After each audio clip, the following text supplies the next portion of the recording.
ਵੇ ਅੱਬੂ ਬੋਲਦਾ ਕਿਉਂ ਨਹੀਂ? ਇੱਕ ਬੱਚੀ ਆਪਣੇ ਸ਼ਹੀਦ ਪਿਓ ਦੀ ਲਾਸ਼ ਉੱਤੇ। ਵੇ ਅੱਬੂ ਬੋਲਦਾ ਕਿਉਂ ਨਹੀਂ? ਵੇ ਅੱਬੂ ਬੋਲਦਾ ਕਿਉਂ ਨਹੀਂ? ਜ਼ਰਾ ਅੱਖੀਆਂ ਤੇ ਖੋਲ ਇੱਧਰ, ਤੇਰੀ ਗੁੱਡੋ ਤੇਰਾ ਚਿਹਰਾ पे ਤੱਕਦੀ ਏ। ਤੇਰੇ ਚਿਹਰੇ ਤੇ ਕਿੰਨਾ ਨੂਰ ਵਸਦਾ ਏ, ਬੜੀ ਰੌਣਕ ਏ ਅੱਲਾ ਜੀ। ਪਤਾ ਹੈ ਮੈਨੂੰ, ਮੁਹਾਜ਼ ਉੱਤੇ ਕਈਆਂ ਰਾਤਾਂ ਦਾ ਜਗਰਾਤਾ ਤੂੰ ਕੱਟਿਆ ਏ। ਤੇਰੀ ਅੱਖ ਲੱਗਦੀ ਕਿਸ ਤਰ੍ਹਾਂ, ਤੂੰ ਹੱਕ ਦੇ ਨਾਲ ਅੱਖਾਂ ਲਾ ਲਈਆਂ ਸਨ ਬਾਬਲਾ ਅੜਿਆ। ਸਦਾ ਤੂੰ ਜਾਗਦਾ ਰਿਹਾ ਏ, ਜਗਾਉਂਦਾ ਰਿਹਾ ਏ ਦੁਨੀਆ ਨੂੰ। ਤੇ ਅੱਬੂ ਲੋਕ ਆਂਦੇ ਨੇ ਕਿ ਮਰ ਜਾਂਦਾ ਹੈ ਜਦੋਂ ਕੋਈ, ਤੇ ਚਿਹਰਾ ਜ਼ਰਦ ਹੋ ਜਾਂਦਾ ਹੈ। ਤੇਰੇ ਚਿਹਰੇ ਤੇ ਕੋਈ ਜ਼ਰਦੀ ਨਹੀਂ ਖਿਲਰੀ, ਤੇਰੇ ਮੁਖੜੇ ਤੇ ਸੁਰਖੀ ਏ, ਅਜੇ ਤੱਕ ਖੂਨ ਪਿਆ ਚੋਂਦਾ ਹੈ। ਗੁਲਾਬੀ ਫੁੱਲ ਦੇ ਵਾਂਗੂ ਤੇਰਾ ਮੁਖ ਖਿੜਿਆ ਖਿੜਿਆ ਹੈ।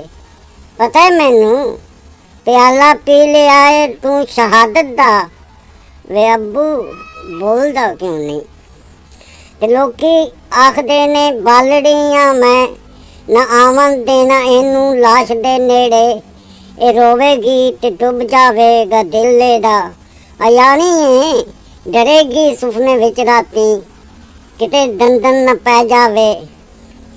ਉਹ ਥੋੜਾ ਵੀ ਬੜੀ ਵੱਡੀ ਮੁਸੀਬਤ ਏ, ਹਿਲਾ ਦਿੰਦਾ ਏ ਗਮ ਦਿਲ ਨੂੰ, ਤੇ ਰੋ ਪੈਂਦੇ ਨੇ ਪੱਥਰ ਵੀ। ਪਰ ਅੱਬੂ ਵੇਖ ਮੇਰੀ ਅੱਖ ਵਿੱਚ ਅਥਰੂ ਤੇ ਨਹੀਂ ਕੋਈ। ਮੈਂ ਰੋਨੀ ਆ ਨਾ ਰੋਵਾਂਗੀ, ਤੂੰ ਮੋਇਆ ਨਹੀਂ, ਤੂੰ ਜ਼ਿੰਦਾ ਹੈ। ਇੱਕ ਗੱਲ ਕੁਰਾਨ ਨੇ ਦੱਸੀ, ਇਹ ਸ਼ੱਕ ਨਹੀਂ ਕੋਈ ਵੀ ਮੈਨੂੰ। ਸ਼ਹੀਦਾਂ ਨੂੰ ਕੋਈ ਮੁਰਦਾ ਕਿਵੇਂ ਆਖੇ, ਤੂੰ ਜਿੰਦ ਕੁਰਬਾਨ ਕੀਤੀ ਏ ਖੁਦਾ ਉੱਤੋਂ, ਰਸੂਲ ਉੱਤੋਂ, ਵਤਨ ਉੱਤੋਂ। ਪਤਾ ਹੈ ਮੈਨੂੰ, ਬਜਾ ਕੇ ਫਰਜ਼ ਆਪਣਾ ਤੂੰ, ਮੁਕਾ ਕੇ ਕੰਮ ਸਾਰੇ ਨੂੰ। ਤੂੰ ਵਿਹਲਾ ਹੋ ਗਿਆ ਹੈ ਅੱਬੂ, ਤੇ ਹੁਣ ਆਰਾਮ ਕਰਨਾ ਏ। ਚਲਾ ਚੱਲਿਆ ਹੈ ਆਪਣੀ ਅਸਲੀ ਘਰ ਵੱਲੇ, ਚਲਾ ਚੱਲਿਆ ਹੈ ਆਪਣੇ ਅਸਲੀ ਘਰ ਵੱਲੇ। ਇਹ ਜੰਜ ਲਾੜੇ ਦੇ ਸੋਲੇ ਗਾਉਣ ਆਈ ਏ। ਵੇ ਅੱਬੂ ਬੋਲਦਾ ਕਿਉਂ ਨਹੀਂ? ਵੇ ਅੱਬੂ ਬੋਲਦਾ ਕਿਉਂ ਨਹੀਂ?